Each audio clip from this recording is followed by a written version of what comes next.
Well, let's get here. So, Rob G, news, kind of news of the day.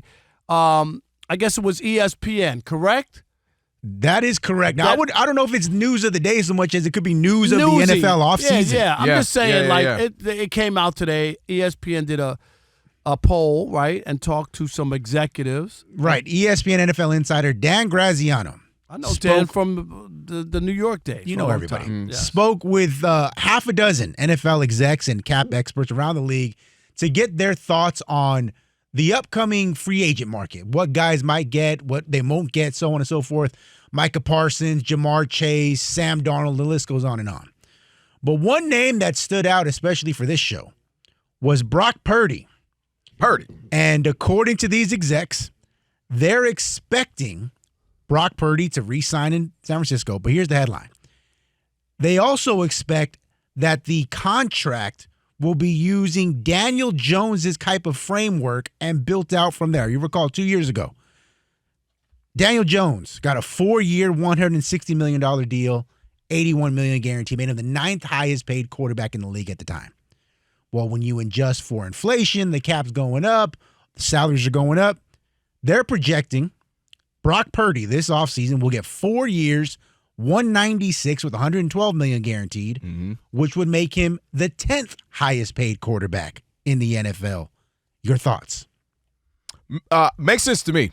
Couple of reasons. One, I think you look at Brock Purdy and to his disadvantage, Rob's brought this up, they're going to hold over his head. Well, you were the last pick. I mean, you were the last pick. So you hold that into where he came from. Also, I think you look at the worst of him, which so far has been this past season for him, and then you look at the best of him. You look at last year, Pro Bowler. He was number 4 in MVP votes. He's been to the Super Bowl. He's been to NFC Championship. So you take the best of him, you take this year if there was the worst, and you find a median, and to me, that's where you landed. That makes about sense. You know, if he's 9th, 10th, and I can name, not that it goes by obviously how good guys are, because Dak Prescott is not, the money he makes doesn't have him better than other people, but it makes sense about where Brock Purdy is and what he is as far as elevating the team. He's not going to elevate them too much. He needs the guys there, but he can still be a steadying force. He knows the system. He knows the team. Have no worry about any issues off the field. So that money makes sense. I think that makes both parties happy, he and the team. And it totally makes sense of where you want to go with him. So to me, that's about right about a fair amount of money. You weren't going to break the bank. He wasn't going to be 60-plus millions past Dak. And last point, somebody's going to say, well, Daniel Jones was the 9th highest paid. And then somebody's going to say, well, Deshaun Watson got 2 wrongs don't make it right. Just because they may overpay Daniel Jones, who ain't even on the team anymore, and just because they did something the NFL had never done with guaranteed money like that for a quarterback with Deshaun Watson, doesn't mean I have to, John Lynch and the 49ers. So before somebody even says that, this makes about perfect sense to me. I think they look at him a certain way because of where he was drafted. Where he was drafted, but I don't believe that is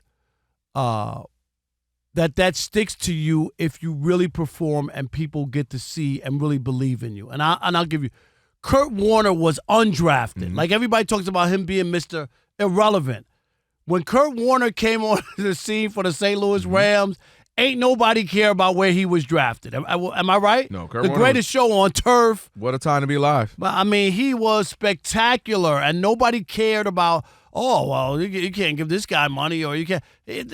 What?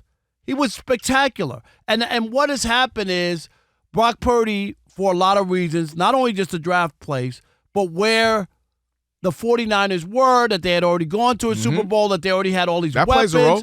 All that stuff you look at and go, well, it wasn't like we hadn't made the playoffs in 8 years and this guy showed up, and we can look at it and go, wow, look at what this guy did, because that wasn't the case. And I think that the reason is it's always about what have you done for me lately. And coming off last year, he looks more mortal. He looks like we saw more holes in his game. That if he doesn't have all the pieces and everything's not just right, he's not nearly as effective as he was when everybody was there for him. And that's what scares people into making that kind of investment. And that's why I believe that he should be about the 10th or 12th highest paid quarterback, not in the top 5 or anything like that. No. Not close. Even though normally, if I told you NFC Championship, Super Bowl, you'd be like, no, they're just trying to get you 60. Yep. Right? Like normally. And that's why, we agree that this is fair money. To me, 10th, and I would have went as low as if he was the 8th. I mean, if he was, or high, I guess you could look at it that way. If he was the 7th, 8th, that would have been fine with me too, just based off of the resume, more so than even the individual talent. I can see his agent say, look, man, all the kid is known is NFC Championship, Super Bowls, and then obviously this season, you could say, no, that was an anomaly. Guys are banged up. Guys are in and out of the lineup. He'll be better next year. But this feels right to me. I think he's happy, very happy, and I think the team is very happy. And I think this will be good for them. And it keeps the money down just enough they can still go out there and sign some other guys. Well, you got to see if he's going to accept it. He's going to accept it. I think he is. If you're his agent, you got to be like, dude, this might be like, let's not kid yourself. Like, it's nice to be team friendly, but if things, I just don't think there's anyone else would give him more. Like, no, but you know what I saying, mean. Brock Purdy is kind of. You don't have that many windows open in your career. That's true. And if you don't get top dollar, what you deserve, you may look back on it and go, man, what was I thinking? Well, the other side of it is he mess around and go 6-11 next year and go worse. So it's that gamble of you take it now. Or do you bet on yourself and say, I'm a ball out and we're going to be, he could just go to 14 and 3, go back Dak's to contract and go, I've done way more in the postseason than Dak has 100%. Done, right? I've gotten all these I was close to the MVP voting. Yep. You can make a case 100%. And be like, yo. If this dude worth 60, why am I not? Why am I not worth that? But that's why I brought it up. Dak Prescott. No, I get it. Deshaun Watson, right. and Daniel Jones, where people could say, look, I hear you. I get what you're saying, but I don't want to duplicate the mistake they made. That doesn't make sense for us in our organization. By reports, it looks as if he might get around become the 10th highest paid quarterback. Daniel Jones money, relatively, with where he was at the time. Yeah, not Daniel Jones, who's just backing up people holding clipboards now, still making crazy money. No doubt. So Rob and I both agree that sounds about right. For me, he could have went up a little more. Or been a little down, like about a 3 or 4. He's right around there, or he could have gone down 2 spots. I'm all right with that. You could have went 12. I could have went 8. Exactly. Yeah. What say you? 877-99 on Fox. Who we got? Jared in Milwaukee. Jared? You're on the Odd Couple Fox Sports Radio. What's up? Hey guys, loving the show. Thanks for taking my call. Thank you. Appreciate you. I just wanted to say, I mean, I'm with you that seems about fair right now. We could split hairs. Maybe he's a little closer to 8th or 9th. However, with the way contracts go up, like, let's be honest, a couple more quarterbacks are going to sign, probably this offseason, and then next offseason, a couple more sign these huge deals, and suddenly his 10th that he signs today is going to be 20th in a year or two.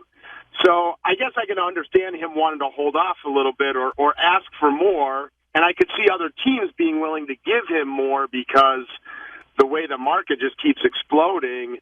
In 2 years, that's going to look like a discount, even if right now he's getting paid.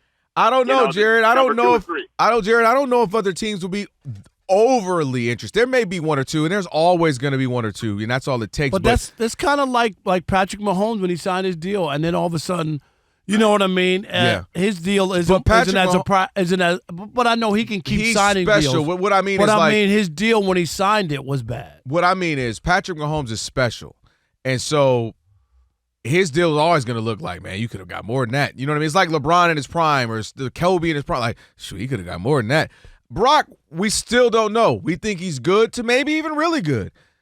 But there's a chance, like I said, tomorrow or next season he goes 6-11, and that will be back-to-back seasons of not looking great where now they can go, oh, man, we shouldn't have paid him that much. So I think it's a fair deal to get it now for him. And here's the part. I was just looking it up right now. You can get the next caller. I'll just tell you. 877-99 on he's Fox. He's only 25 was my point. He got another one in him if he's that good. Drew in New Jersey. You're on the Odd Couple Fox Sports Radio. What's up, Drew? Hey, guys. I think I would pay him about no more than 40. I'd probably give him like anywhere from 35. Oh, he ain't taking 35.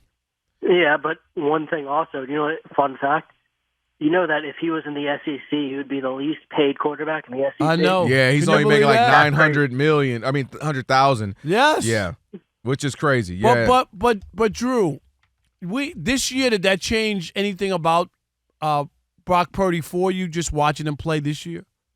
No, because he was missing a lot of talent. Now, the only thing I will say is the NFC quarterback class is a lot better than it was when he had that crazy year. So where does he stack up now? Because now he's definitely below Jaden Daniels. I personally think Baker Mayfield's a better quarterback than he is. I would say I'd say Dak and Brock are probably about the same. But I think that they had a lot of injuries. But also, you got to keep in mind, he definitely saved the 49ers GM possibly his job. Oh yeah, because they drafted Trey Lance. Yeah, no, they moved up for Trey Lance. They bet on Trey Drew, Lance. There's no doubt about that. He saved some jobs. John Lynch and the whole crew. Yeah, without a doubt. Because that was a swing and a miss. Real quick, he said he'd pay him like 35, 40. So 35 would put him around Baker. That 35 is low. That's too low. Aaron Rodgers, but we know he took a huge cut on. He was okay with doing that. He gave them. Derek Carr is at 37.5. He's gonna want way more. Derek Carr did nothing compared to him. Sorry, Rob G, that was your man's for a while. Matthew Stafford kind of has a haircut at only 40. Daniel Jones at 40. But Stafford might retire. He already said he's not. Did he say? Yeah. He's back. Yeah, like two couple days ago. 43 for Josh. We know that's about to change at some point. Maybe they restructure with him. My point is, it just fits to me. Kirk Cousins is 45. It just fits where he is. You know what I mean? Deshaun Watson's at 46. Kyler Murray at 46 as well. Wow. Which is crazy for Kyler Murray. He ain't did them but run around like a toddler. But he was mad at them, and he forced their hands, and they bit. Yeah, I mean, he's fine if that's your start, but you ain't necessarily moving the needle with that. Former NFL quarterback, Fox Sports Radio, NFL analyst, Real Sean King on X. Sean, what up, bro? What's happening? Hey, all good in the hood. I'm just sitting here basking in all of my glory because, as I said, Bronny James would improve and become a legit NBA player. Only person can stop Bronny's J.J. Redick. Oh, God. Did you watch the 15-minute extended play against Philadelphia? Did you watch that? We can move on to the Super Bowl. Yeah, I thought so. I thought so. Yeah. And wait a minute. And didn't you pick the Commanders? I thought you picked the Commanders. No, I didn't. I did not. I said I gave you guys a two-team money line parlay, Eagles and Chiefs. I thought you were high on them. All right, were you surprised at how big of a lopsided game that was? Yeah, I was surprised it got out of hand like that. But, hey, it happens. Okay. It happens. I kept, this. You know how the Dolphins kind of get together and have like a party. Yeah. Every time somebody loses, I kind of like him in that same situation. I'm still the only rookie quarterback whose team covered in the conference championship. That's game, right. so. And every time they make it like no rookie had ever been to a conference game, there's Sean King to say, guess what? And I covered. Yeah. You know what I mean? Hey, listen, you got to get wins wherever you can get them. I'm not mad at that. The things we hold on to as we start to get old. Oh, trust me. I work with somebody who always brings one up. Excuse me? Oh, I didn't see you here. Rob, I didn't see you. My bad, Rob. I didn't see you here. Hey, Sean, let's stay with that game for a minute. The Eagles are so dominant, both offensive and defensive line. Kelvin didn't think that Jalen Hurts, was any good. I know. See, that's how rumors get started. No, okay. I said I was worried about him if he had to get into a passing game, and I still don't know if he has to go up against Pat Mahomes and has to actually, Well, they got a running game too. They do have a running game. So I want to ask you that front, that offensive line, that defensive line, how important is it for them going into this Super Bowl that they continue to dominate? Because that seems to be the strength on both sides of the ball. I think one overlooked thing about Mahomes is in these big games, he tends to run the ball a lot more. We saw that last game. In the regular season. So I think in their urge to get past pressure on him, they have to be very disciplined in how they rush. So Sean, do you need to have a spy or somebody who I'm with you on that. You know what I mean? He's sneaky. He's elusive. To allow him to do that. I think people forget that Mahomes is athletic, and when they design the defense, they don't design it with contain as a priority. Like when you play Josh Allen or Lamar Jackson, you're preaching to the defensive line all week. Hey, we got to get a rush, but we got to be disciplined. We got to contain. We got to keep in the pot. You got to approach Mahomes like that too. If you look at Kansas City's explosive plays, they've either been by creative design to Xavier Worthy or they've been by Mahomes extending the play.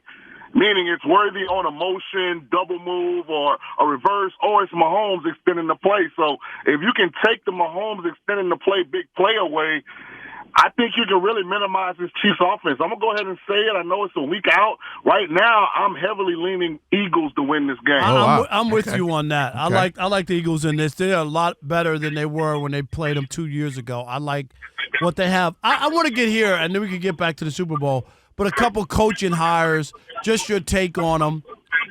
Pete Carroll will be 74 when the season starts with the Raiders, and then the Brian Schottenheimer, who wasn't on anybody's radar. Exactly. What do you make of Pete Carroll? Like, if you're trying to build something, it's a 74-year-old guy with a league-issued walker, good enough to be a head coach anymore? I actually thought that was a great fit. And here's why. I think Brady's kind of new into whatever role he's going to have for the Raiders. John Spytek, a friend of mine, his first time being a GM, bringing a veteran. Is he going to hire you? Well, hopefully, the good people at Fox, make me part of this program. Okay, there we go. But, all right. If not, hopefully that's a fallback option. I think having Pete's experience in the building is important as they restructure. I also would encourage Pete to hire a coordinator, offense or defense, that they think is close to being ready to be a head coach, and kind of let Pete get the organization, all the departments headed in the right direction with the right vision, operating in the right way, and then kind of groom a young coordinator to take over, because the Raiders weren't a good destination for a young up-and-coming coordinator because they don't have a quarterback and don't have a clear means to attain one. All right, and what about Brian Schottenheimer with Dallas? A lot of people say, here's Jerry Jones, not serious about winning, and here's another example of it, hiring another coach that has strings attached to him. I don't think Jerry is not serious about winning. I just think Jerry has decided that if I do or we do win, it's going to be my way. So this hire makes a lot of sense. A kind of nondescript, off-the-radar guy that owes everything to Jerry for getting this opportunity, who Jerry can control, who's not going to push back. And if the Cowboys win under Schottenheimer, then who gets the credit? Yeah, Jerry Jones. But what are the chances of that? I mean, I'm just like, we've been hearing that game for 30 years. This is same old. 30 years. They haven't even been to an NFC championship game. Forget about going to the Super Bowl in 30 years. So I'm not justifying it. I'm just explaining what I think happened. I don't know if you guys ever have any free time, but if you want to have a ball, just go to a nursing home and see how candid and stuck in the ways people are as they get older. I'm saying Jerry has decided I'd rather not win a Super Bowl than win one not doing it my way. No, I get that. No, that's real, but at some point, why you wonder, a lot of people say, Stephen Jones, why didn't he give him more? You grew up knowing nothing but football, your whole life been a part of this organization. Why not say, all right, I'm still the owner, I'm around, but Stephen, get busy. Go hire, why, at what point? Is it when I die? Well, Jerry don't really come off as the most diplomatic person. I mean, yeah. Kevin, when you sit in that nice plush chair, with the expensive mic, and talk about, why don't you, if you work for the Cowboys, you do just like every other Cowboy employee. Yeah. You go to work and go home. Yeah. He already went on radio shows, Sean, and was telling people he might get him fired on the radio show. It's true. We already know how he does. All right, let's go. I want to go back to the Chiefs a little bit on this, and then I want to ask you about the Lions too. So what you want about the coordinators? Yeah, because Sean has already said. Can you let them be? Sean has already said, and that the window might have closed already. No, that window's open. And now you got Dan Gamble, who doesn't call plays on any side of the ball. Sean, so now you're taking away his coordinators, and now they're hiring. They got assistant coach. They think they have 7 assistant coaches. Everybody's are they gone in now. Trouble, Sean? I don't know if trouble's the right term, just because they return the majority of their key personnel. Yep. And they get some guys back from injury. But I will say this, and I don't know if you guys have talked about it. The National Football League is doing a major injustice by making the regular season more important than the postseason. And here's what I mean. it's tampering during the regular season to talk to someone else's coaching staff. But in the postseason, everybody does it. You can't tell me that Glenn and Ben weren't distracted by having to do multiple head coaching interviews as they're trying to prepare to play in the playoffs. Why won't they just institute a rule? No one can interview or be contacted until the day after the Super Bowl.